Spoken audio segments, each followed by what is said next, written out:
In today's video, I'm going to teach you how to change the Continue to Payment button text in Shopify Checkout. This is a simple customization that can make your checkout feel much more on brand and clearer for your customers. Maybe you want the button to say, Pay Now, enter payment details, or something more specific to your business. Whatever your goal, I'll walk you through exactly how to do it, step by step, right inside your Shopify admin. First, log into your Shopify admin account. This is your main dashboard where you manage products, orders, and your online store.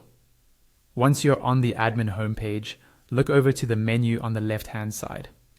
In that left-hand panel, click on Online Store, and then choose Themes. This is where all of your store's theme settings live. Make sure you're working with your active theme, the one currently live on your store.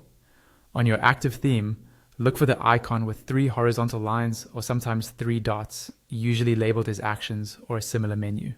Click on that, and from the drop-down options, select Edit Default Theme Content. This is where you can control the default wording across your storefront and checkout. Once you're in the theme content editor, you'll see a lot of different text fields, but we'll narrow it down using the search feature. Look for the search or filter icon at the top of the page, click on it, then type Continue to Payment into the search bar and press Enter. This tells Shopify to find all instances of that phrase in your theme content. From the search results, locate the entry that says Continue to Payment Method.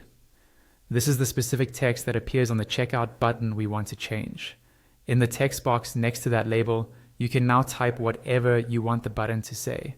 For example, you could change it to Pay Now, Proceed to Payment, or Payment Details. Try to choose wording that is clear and reassuring for your customers, so they understand exactly what will happen when they click it. Once you've entered your new button text, don't forget to save your changes. Look for the Save button, usually in the top right corner, and click it. After saving, you can preview your checkout to confirm that the button text has updated correctly. And that's it. You've successfully customized the Continue to Payment button in your Shopify checkout.